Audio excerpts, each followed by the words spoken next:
Welcome back to the Star Trek Critic, where we trash classic Trek episodes like we know more than they ever did. Today's episode is Plato's Stepchildren, where the Enterprise crew comes upon some snotty Greek wannabes. Spock received a distress call from this planet, and they know that it has an abundance of a substance called kyanite, which is a power source. The first point is lost here when the captain and first officer beam down together, which they should never do. And another point is lost for not bringing security, and another point is lost since they obviously didn't have any conversation with the planet's inhabitants before beaming down. Now give a round of applause to the greatest entrance of any Star Trek guest, Michael Dunn as Alexander.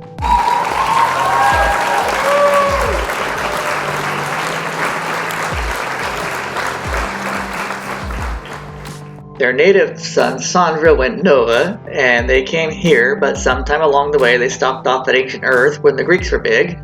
They might have even met this guy, and decided, let's find our own planet where we can be assholes just like him. Is it just Alexander or all of them that refer to themselves as Plato's stepchildren?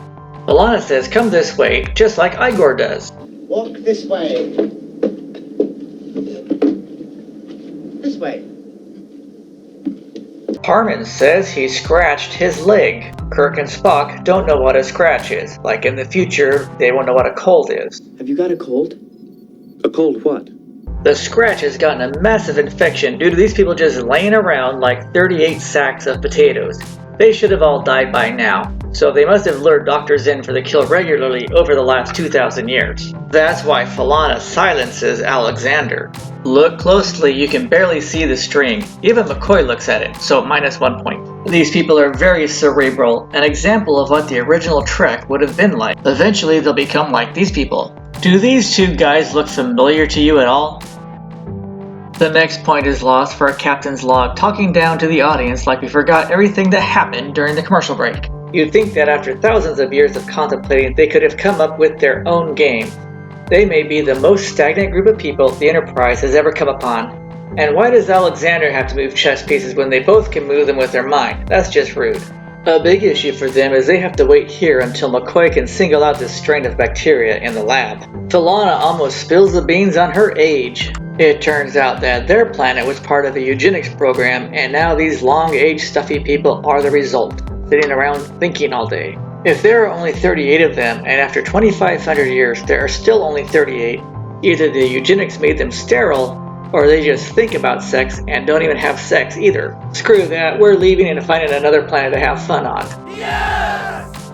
Be careful what you ask for, B'Elanna. 35. And you can see by the look in her eyes that Spock isn't gonna leave that planet alive, is he? I think they got married before they left Chandra. Harmon's seizure allows the set crew the opportunity to throw things at the actors. I'll bet that Yeoman is Lieutenant Uhura's stand-in. Harmon has a pretty good range. He's shaken up the Enterprise quite a bit too. McCoy and Alexander do their own stunts. Harmon is having a really bad seizure right now. Even after McCoy injects him, he still has his hold on Alexander. Kirk is ready to leave, but McCoy says they should wait until the fever breaks. Now that's gonna screw him over, isn't it? In this scene you learn Alexander is the only one that doesn't have the power, and that he's everyone's little slave, and this has been going on for 2,000 years too. They call him a throwback and tell him he's lucky they kept him. Right now he says the psychokinetic ability comes to you after you're born, but he'll change his story a little bit later. And they make fun of him for his size. They're a bunch of assholes. He wants to know if it's like that in the rest of the galaxy. And Kirk says one of the most important lines in the whole series. Where I come from, size, shape, or color makes no difference. Somebody else on 60s TV said that too. The lesson I want you to learn is it doesn't matter what you look like. You can be tall or short, or fat or thin, or ugly, or handsome, like your father. You can be black or yellow or white. It doesn't matter. What does matter is the size of your heart and the strength of your character.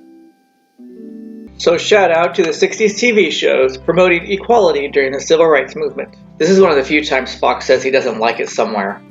That's a sure sign you know something is wrong here. McCoy has a victory and it's time to leave. Kirk says, Dr. McCoy, you may yet cure the common cold. A cold what? It's a disease my mom says people used to get. Ah. So now we know who cured the cold. These are several red flags at once with the Enterprise. They can't leave orbit, use a transport, or communicate with Starfleet. I got a bad feeling about this. These are famous last words. Here is another sign these people are stagnant dirtbags. You'd think after 2,000 years, they would have had technology brought down for entertainment and not used Alexander all this time. Kirk stands up to Parman, who throws a fit and has Kirk overact and slap himself senseless at the same time. This is Spock's way of saying they are screwed. Kirk, Spock, and McCoy do the robot dance, but it didn't catch on. The Elvis dance is just too much more popular.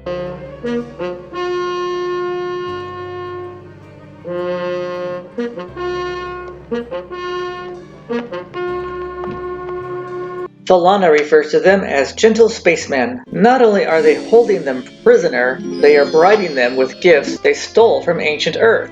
Kirk is not impressed. Parman mansplains an apology. Kirk still not impressed. Parman makes a big mistake here. He could have simply requested for Starfleet to stop by with more frequent doctor visits, and then their presence would keep other empires out of their business, like Klingons and Romulans. But he didn't. He's too busy with the stick up his ass, and now he's got a lot of enemies. Kirk and Spock both team up and tell off Parman for their non-Plutonian lifestyle and how they treat Alexander because he doesn't have telepathic powers. Parman boasts about the size of his brain power. Now comes the battle of wits. Kirk and Spock really don't like Parman at all, do they? Philana just wants to throw them in the dumpster. How often have they done that? Parman is so out of touch with reality. Does he really think this will win the Doctor over? There's also no explanation of how they know of a Lewis Carroll poem, so they must have had some limited contact with the outside world over the last 2,000 years. Of course, this line Parman added himself. Has McCoy ever shot someone with a phaser? It looks like he wants to do it here, that's for sure. This episode does give William Shatner a lot of chances to overact.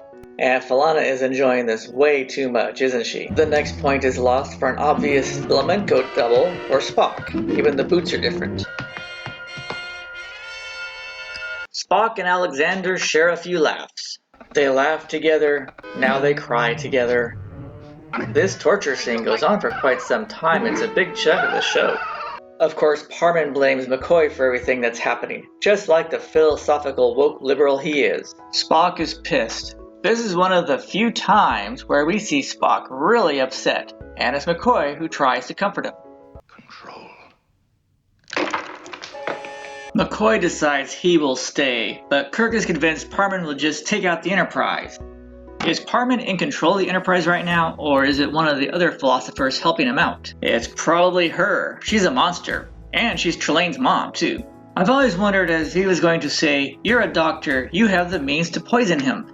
He's even stuttering now because Kirk and Spock are both convinced that they won't be allowed to leave the system at all. Alexander now realizes that he has been lied to all this time by the liberal philosophers that he's been told to look up to, and he is ready to end this. I'm surprised he hasn't tried this before after 2,000 years. He even quotes from Star Trek VI.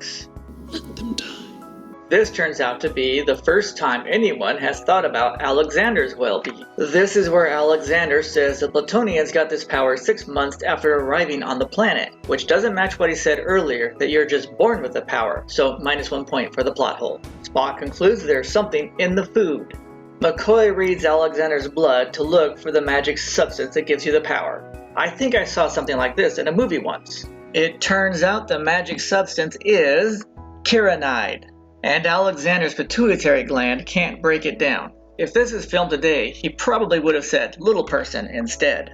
One thing that isn't brought up is that the Plutonians are products of genetic engineering, so their bodies might have an advantage to become telepathic that humans don't, so -1 point for not mentioning that.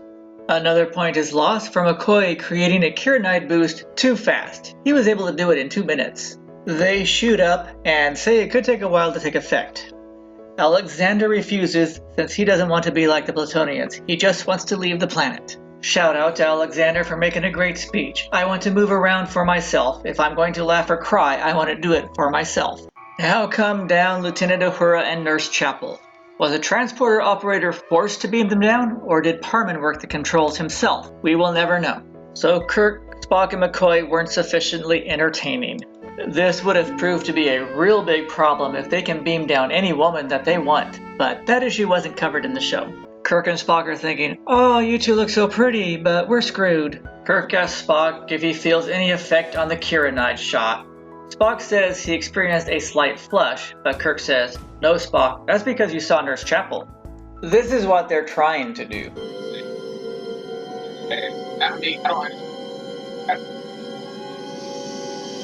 The only problem is that if they only have that limited skill and Parman catches on, they could be in even bigger trouble.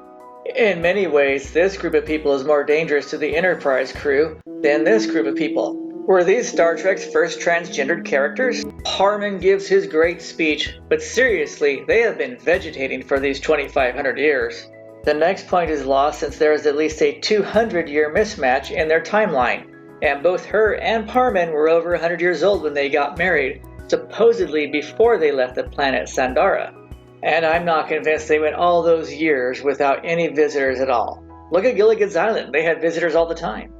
Look closely, is Philana checking her emails? Despite all this horror, we learn Spock has a really nice singing voice. This line can be taken in more ways than one. Women say this all the time, don't they? Look closely and you'll see a shadow go across Spock's shirt. Is it the women or one of the crew? I really can't tell. The women are embarrassed, the Platonians applaud. Is that because they enjoyed Spock singing or enjoyed being assholes to the crew? This scene with the beds moving looks vaguely familiar.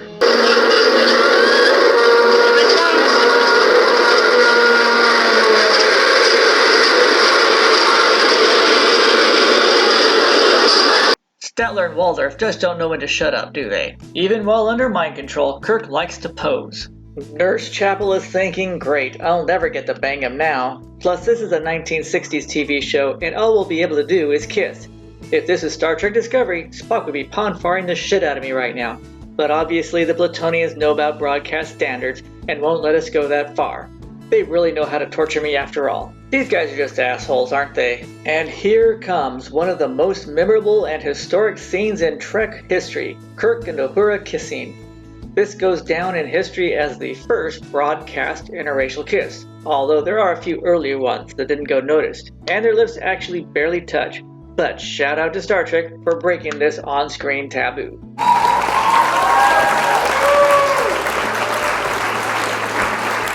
Philana seems a little pissed, maybe jealous. I think she wants Kirk as her own personal boy toy. Now comes the BDSM scene. Kirk really rips him a new one in his speech. McCoy gives in, but he also knows a little secret. Alexander saves the day, which distracts Parman, so Kirk and Spock are released from that control. Parman decides to mess with Alexander, but it backfires on him. Kirk takes credit for it. Yeehaw! Kirk says, "Don't mess with us." Now comes the battle of who has the bigger pituitary gland. Captain Kirk wins, of course, but in reality it should have taken much longer for him to be able to use his new power, and theoretically, in the past 2,000 years, this would have happened quite often between bored philosophers, so minus one more point. Kirk is secretly thinking, it's a good thing I shaved my chest hair before I beamed down to the planet. Alexander wants to kill him off, but Kirk talks him out of it. And then Alexander gives Parman a good ass ripping. There are a lot of good speeches in this episode. Parman's like, "Captain Kirk, you knew I was going to destroy you in the Enterprise." Kirk's like, "No shit." Kirk says, "We are all nice people in the Federation." Parman says he'll behave if other ships come by. Now Spock gets to rip a new asshole out of Parman. Spock's been waiting to do this for the whole show, hasn't he? And Parman agrees, yep, well, maybe we are shitheads after all. However, they don't address the fact now that anyone can come to this planet, steal the Kieranide, get the telekinetic power, then go off in the galaxy and just be a big asshole to everyone until the Ship of Lights gets you. So, minus one final point. This episode ends on a happy note with Alexander finally leaving the planet after 2,500 years and getting to be treated as an equal.